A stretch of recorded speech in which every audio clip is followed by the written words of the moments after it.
আমাদের দেশের সাংস্কৃতিক কর্মকাণ্ড এখন আসলে কোন দিকে যাচ্ছে, অথবা মত প্রকাশের স্বাধীনতা, এই সরকার শুরু থেকেই বলে আসছিল কিন্তু যে মত প্রকাশের স্বাধীনতা অবাধ চলবে। মত প্রকাশের স্বাধীনতা কি মানে কেবল পত্রপত্রিকা অথবা সাংবাদিকদের কথা বলতে পারা? আমি একটা চিন্তা করি, আমার চিন্তাটা হয়তো প্রথাগত চিন্তার বাইরে।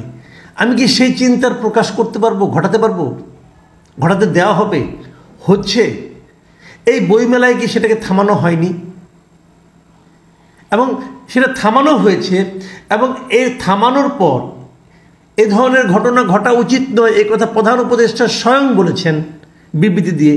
কিন্তু যারা ঘটিয়েছে তাদের বিরুদ্ধে কোনো অ্যাকশন নেওয়া হয়নি। যারা ঘটিয়েছে তাদের ছবি দেখা গেছে, কারোর বিরুদ্ধে কোনো অ্যাকশন নেওয়া হয়নি। তাহলে কিভাবে কি হলো? এই বিষয়গুলো আমি আসলে আজকে অবতারণা করলাম কেন সেটা একটু বলি আপনাদেরকে। আজকে একটা বিজ্ঞপ্তি এসেছে যে বৈষম্য বিরোধী ছাত্র আন্দোলনের পক্ষ থেকে একটা কনসার্টের আয়োজন করা হয়েছিল। সেটা হওয়ার কথা ছিল 22শে ফেব্রুয়ারি শনিবার, এই আগারগাঁও যেখানে পুরনো বাণিজ্য মেলা টেলা হতো আগে, সেইখানে বেশ বড় আকারে এত বড় কনসার্টের আয়োজন আসলে খুব কমই হয়েছে এখানে। সেই কনসার্টে ধরেন আপনার জেমস থাকতেন, তারপর চিরকুট, আর্ট সেল, সোনার Bangla circus, Bengal Symphony, Bangla five, তারপরে ক্রিপ্টিক ফেট, কুড়ে ঘর, কাকতাল, এমনকি ফারজানা ওয়াহিদ, সায়ন সহ অনেকে থাকতেন। মানে মোটামুটি দেশের মানে পরিচিত এবং মানে জনপ্রিয় শিল্পীদের সবাই থাকতেন সেখানে। সেই জিনিসটাকে হঠাৎ করে আজকে বিজ্ঞপ্তি দিয়ে বন্ধ করে দেওয়া হয়েছে। কেন বন্ধ করা হয়েছে? বন্ধ হতেই পারে, যে কোনো করে বন্ধ হতে, বাট কারণটা কি? কারণটা যারা আয়োজক তারা বলেছেন এই যে নিরাপত্তাজনিত কারণে বন্ধ করা হয়েছে, মানে নিরাপত্তা ইস্যুতে এই মানে আপনার কনসার্টটাকে বন্ধ করা হয়েছে। তাহলে কবে হবে? আগামী সপ্তাহে হবে না, কারণ এরপরে তো রোজা শুরু হচ্ছে, রোজায় হবে না, রোজার পরে ঈদের পরে হয়তো হবে, মানে হবে না, এটা মোটামুটি ধারণা পাওয়া যাচ্ছে আর কি, এটা গেছে।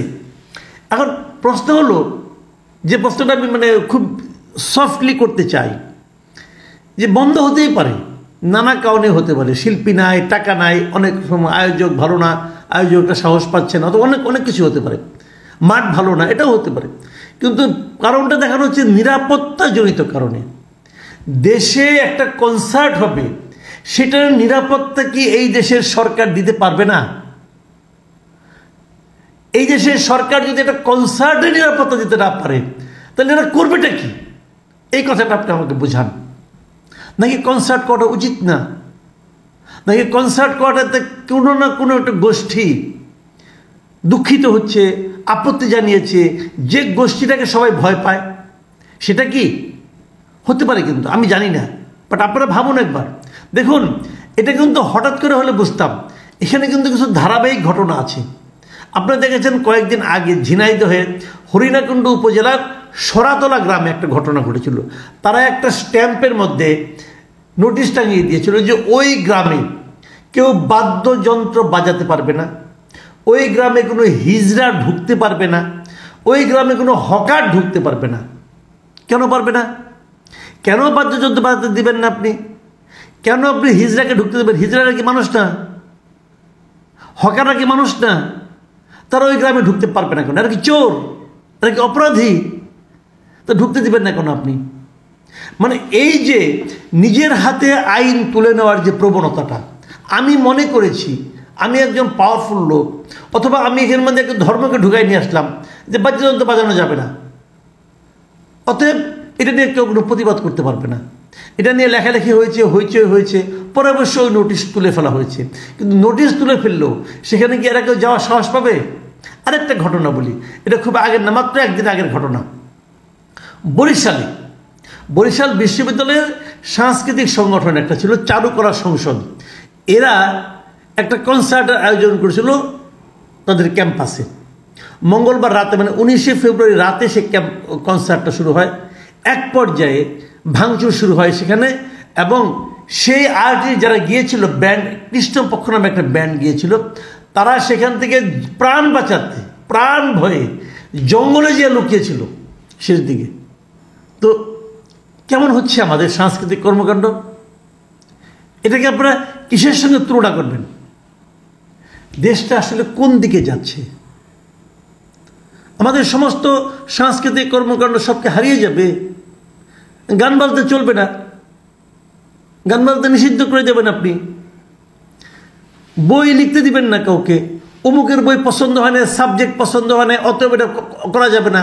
10-12 জন লোক এসে বলবে করা যাবে না, অতএব হবে না। একটা বিবৃতি হবে, লোক দেখানো, আর কিছু হবে না, কারণ কোনো শাস্তি হবে না। আজকে যদি বাংলা একাডেমির ওই ঘটনায় যদি ওই ছেলেগুলিকে শাস্তির আওতায় আনা যেত, এই ঘটনা রিপিট হতো না। বাংলা একাডেমিতে আপনার সেখানে স্যানিটারি প্যাড একটা এটা নিয়ে আমি আগেও বলেছি, এখানে স্যানিটারি প্যাডের একটা স্টল ছিল, স্টলে স্যানিটারি প্যাড ফ্রি দেওয়া হতো মেয়েদেরকে, সেটা বন্ধ করে দেওয়া হলো। কেন? যে এটা বিক্রি করা যাবে না, এটা প্রকাশ্যে বিক্রির বিষয় না। তো প্রকাশ্য আর অপ্রকাশ্য বিক্রি যদি করা যায়, সেটা প্রকাশ্য এবং অপ্রকাশ্যের কি মানে আছে? কেন বিক্রি করা যাবে না? যাবে না। তো বাংলা একাডেমি বা মাতব্বরি করে বলতেছে না, এখানে বই ছাড়া আর কিছু বিক্রি করা যাবে না। তাহলে যখন আপনার স্টলের অনুমোদন দিলেন তখন খেয়াল ছিল না? তখন দিলেন কি হিসেবে? তো এগুলো দেশে চলছে। কখন চলে এগুলো? যখন নাকি বিচারহীনতা এবং মবের যে একটা আপনার বাহাদুরি, মবের যে একটা গুরুত্ব যখন বেড়ে যায় সোসাইটিতে, তখনই এগুলি ঘটতে থাকে। 10-12 জন লোক মিলে সিদ্ধান্ত নেয় এটা হবে না, এটা করতে দেওয়া যাবে না, অতএব হবে না। আপনি প্রতিবাদ করতে যাবেন, আপনাকে বলবে তুমি স্বৈরাচারের দোসর। তো এই বিষয়গুলো চলতে দেওয়া আমি মনে করি ঠিক না। আমি আশা করব সরকার এই সমস্ত বিষয়ে সতর্ক হবেন, কারণ আপনি যদি এখন সতর্ক না হন, বিষয়গুলো কিন্তু ক্রমে আপনার নিয়ন্ত্রণের বাইরে চলে যাবে। এবং বাইরে চলে যাওয়া বড় নমুনা একটা, যে বৈষম্য বিরোধী ছাত্র আন্দোলন যারা নাকি আন্দোলনটা করেছিল, তাদেরও নিয়ন্ত্রণের মধ্যে নাই। তারা কিন্তু কনসার্টটা করতে পারছে না। তারা তো পাওয়ারফুল মনে করি তাদেরকে আমরা, তারা বন্ধ একটা কনসার্ট করতে পারছে না আইন শৃঙ্খলার ভয়ে। তার মানে কি তাদেরকে কেউ না কেউ হুমকি দিয়েছে যে তোমরা এটা করলে পরে কিন্তু আইন শৃঙ্খলা ঝামেলা। খুব সহজ তো আইন শৃঙ্খলা ঝামেলা করা, একটা ঢেল মেরে দিল, একটা পটকা ফুটিয়ে দিল, হলো। যারা পটকা ফুটাতে যায়, ঢেল মারতে যায়, তাদের তো কোনো ভয় নাই, কারণ তারা জানে তাদেরকে কোনো রকম শাস্তির সম্মুখীন হতে হবে না। আমাদের দেশে আইন শৃঙ্খলা এমন একটা পর্যায়ে পৌঁছে যে এই সমস্ত হুজুগ যারা তৈরি করে, হুজুগ যারা মানে আপনার মানুষের মধ্যে ছড়িয়ে দেয়, আতঙ্ক যারা ছড়িয়ে দেয়, তাদের কোনো শাস্তি হয় না। অন্তত পক্ষে গত 6 মাসে তো হতে দেখিনি। এটা কি চলতে থাকবে? এই প্রশ্ন রইল। প্রিয় দর্শক, অন্য মঞ্চে আপনাদের আমন্ত্রণ জানাচ্ছি। আপনারা এখানে আমাদের এই নতুন